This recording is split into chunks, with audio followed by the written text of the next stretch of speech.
대규모 원금 손실을 낸 해외 금리 연계 파생 결합 펀드, 즉 DLF 사태를 두고 금융감독원의 마지막 제재심의위원회가 어제 마무리가 됐습니다. 제재심의위원들은 손태승 우리금융그룹 회장과 함영주 하나금융그룹 부회장 등 주요 경영진에 대한 중징계를 내렸습니다. 은행 지배구조와 맞물리며 파장이 좀 클 것으로 관측되고 있는데요. 구체적으로 어떤 영향이 있을지 금융팀의 유민호 기자와 이야기 나눠보도록 하겠습니다. 어서 오세요. 안녕하세요. 일단은 첫 번째 제재심이 열리기 전부터 중징계를 좀 이례적으로 사전 통보하긴 했어요. 이변은 없었던 것 같고요. 먼저 짚어주실까요? 네, 그렇습니다. 어제 오후 2시에 시작한 세 번째 제재심은 7시간 정도 걸렸습니다. 예. 그래서 밤 9시 정도 돼서 끝났는데 이 결과는 중징계였습니다. 우리은행장을 겸하고 있는 손태승 우리금융회장과 이 DLF 판매 당시 하나은행장을 맡았던 함영주 부회장에게는 이 문책 경고가 내려졌습니다. 이 두 수장과 동시에 이 우리은행과 하나은행도 징계를 받았습니다. 이 제재심은 6개월간 일부 업무 정지와 과태료 부과를 결정하고 이를 금융위원회에 건의하기로 했는데요. 이 두 회장 모두 직접 제재심에 출석을 해서 이 반론을 펼쳤지만 징계를 막을 수는 없었습니다. 예, 이게 세 차례가 열린 거죠. 그리고 한 번 열릴 때마다 조금 전에 어제도 9시까지 7시간이 펼쳐졌다 이렇게 얘기가 나왔습니다. 그만큼 팽팽하게 맞선 걸로 알고 있는데 그럼에도 불구하고 금감원이 중징계를 결정한 배경이 있을 것 같아요. 네, 아무래도 금감원이 내세운 핵심은 이 DLF를 판매해서 사회적 문제로 번진 책임이 CEO들에게도 있다고 본 겁니다. 예. 이 은행 창구에서 상품을 판매하는 직원들 탓으로 이것들을 좀 돌리기보다는 예. 이 은행 내부 통제 시스템이 제대로 작동하지 않은 것이 이번 DLF 사태를 낳았다고 판단한 겁니다. 이 금감원이 지속해서 이 소비자 보호를 거듭 강조해온 만큼 예. 이 민간 위원들로 꾸려진 제재심 위원들도 이를 반영했다는 분석이 지금 나오고 있습니다. 네.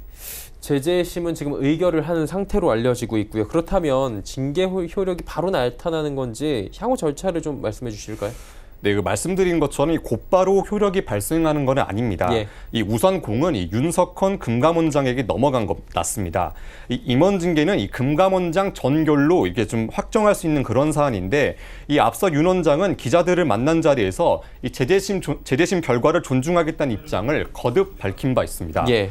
이 손태승 회장, 이 함영주 부회장에 대한 중징계는 이렇게 보시면 좀 확정적인 상황이다. 좀 그렇게 읽을 수가 있는데 예. 이 오늘 윤 원장은 또 출근길에 좀 가급적 빨리 결정하겠다 이런 식으로 좀 기자들한테 밝혔습니다. 예. 이 은행, 즉 기관에 대한 징계는 절차가 좀 더 남아 있습니다. 이 기관 제재는 금융위원회 증권선물위원회와 이 전체 회의를 거쳐서 확정이 되는데 예. 이 먼저 증선위가 과태료를 얼마 부과할지 결정을 내리고 금융위 전체 회의에서 마지막으로 의결을 해야 됩니다. 통상적으로 모든 징계 절차를 밟고 나서 이 관련 내용이 은행에 통지되기 때문에 이 CEO 중징계 효력도 이때 발생할 것으로 보입니다. 이 금융위는 오늘 일정을 단정하기는 어려우나 이르면 3월 초에 절차가 마무리될 것 같다 이렇게 말했습니다. 예. 이게 큰 징계가 내려진 거고요. 비교적. 그리고 이게 벌 받고 끝나는 게 아니라 CEO들의 향후 거취에도 영향을 준다. 저희가 여러 번 보도를 해드린 바가 있습니다. 연임을 도전하고 있어요. 손태승 회장한테는. 지금 굉장히 또 걸림돌로 작용할 것 같은데 어떤 영향을 주게 됩니까? 네, 말 그대로 손 회장한테는 말 그대로 직격탄을 맞았다고 볼 수 있습니다. 네. 우선 금감원이 금융사 임원에게 내릴 수 있는 제재 단계와 그 내용을 좀 더 살펴보겠습니다. 예. 이번 징계는 문책 경고입니다. 이 화면에 나가는 것처럼 이 세 번째로 무거운 징계라고 좀 볼 수 있는데 이 남은 임기까지 손 회장은 이 현직을 유지할 수 있지만 앞으로 3년 동안 그 금융회사에 취업할 수 없게 된 겁니다. 지난해 말 우리금융 임원추천 후보위원회는 손태승 회장 연임을 일찌감치 결정하고 3월 달에 좀 주주총회를 남겨놓고 있는 그런 상황이었는데 네. 이 앞서 말한 것처럼 이 금융위원회가 이 증선위와 전체 회의를 다음 달 2월 중에 연달아 열고 3월 초에 결정한다면 이 손 회장과 우리은행에 대한 징계를 확정 짓고 이러면 또 금융사 취업이 3년간 막히기 때문에 그 연임 가도에도 곧바로 제동이 들어간다고 볼 수 있습니다. 그러면 금융위에서 어느 정도로 빨리 결정을 하느냐에 따라서 이 부분도 굉장히 또 여러 가지 변수가 생길 수도 있겠다. 그 부분도 나중에 취재를 해서 좀 짚어주시고요. 하나금융 살펴보도록 하겠습니다. 함영주 부회장인데 이분 거취도 지금 관심이잖아요. 네, 부회장이지만 이 함영주 부회장에 대한 징계가 확정되면 이 하나금융 구도도 후계 구도도 좀 크게 흔들릴 것 같다. 이런 평가가 나옵니다. 이 세 번 연임에 성공한 김정태 회장의 임기가 이 내년 이렇게 좀 끝나는데 이 은행장에서 승진한 한 부회장은 이 유력한 차기 회장 후보로 지금 꼽혀오고 있는 그런 상황입니다. 앞서 말한 것처럼 이 회장 도전의 꿈이 이번 징계로 물거품으로 돌아갈 수 있다. 그런 상황이 나오고 있습니다. 예. 한 부회장이나 손태승 회장이나 지금 굉장히 좀 마음이 급할 것 같다 이런 생각도 개인적으로 들고요. 어쨌든 간에 후계 판도에 굉장히 큰 영향을 주는 건데 은행들은 반응이 좀 어떻습니까? 나온 게 있나요? 네, 일단 묵묵부답 이렇게 좀 일관하고 있습니다. 예. 뭐 양쪽 다 뭐 전부 별다른 입장을 좀 밝히진 않았는데 예. 이 재재심 결과도 어제 밤늦게 10시가 돼서 9시가 돼서 나온 만큼 오늘은 대책 회의를 열고 향후 대응 방안을 논의하겠다 이런 입장입니다.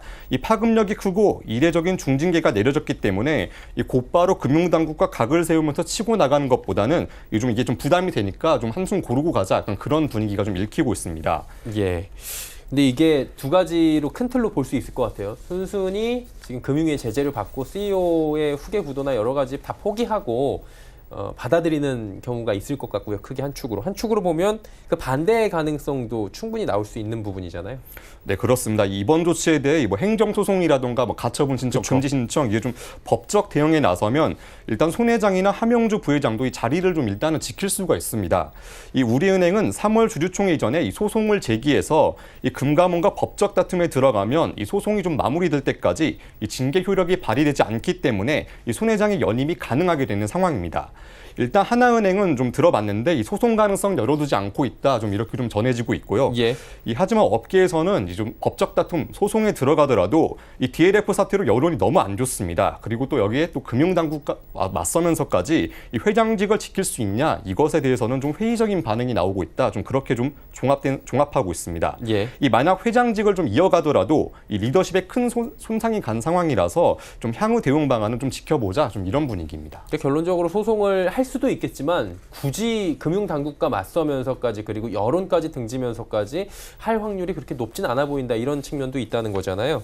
그리고 오늘이 우리은행장 최종 후보가 결정되기로 한 날인데 이 부분은 어떻게 됐습니까? 네, 곧바로 이 지금 징계가 좀 영향을 줬습니다. 예. 이 차기 우리은행장 후보 확정을 위한 그룹 임원 추천 후보위원회가 오늘 예정돼 있었는데 이 우리은행은 오늘 오후에 보도자료를 내고 이 은행장 추천 일정을 다시 논의하겠다고 밝혔습니다. 일단 이유는 이 새로운 여건 변화 좀 이렇게 밝혔는데 이번 중징계 확정으로 이 모든 중단이 스톱된 걸로 보입니다. 네. 이 후보로는 김정기 우리은행 영업지원부문장, 이동현 우리 FIS 대표, 권강석 새마을금고중앙회 신용공제 대표 등 이 3명이 올라 있는 그런 상황인데 이 업계에서는 이 손 회장의 연임 여부가 판가름 나야지만 이 은행장 선임에 나설 수 있을 것으로 좀 바라봤습니다. 예, 알겠습니다. 지난해 금융권을 뒤흔들었던 DLF 사태 아직도 끝난 부분이 아닌 거죠. 올해도 소비자 보상 지배구조 문제로 쉽게 매듭 지어지진 않을 것으로 보입니다. 유민호 기자와 함께했습니다. 고맙습니다. 감사합니다.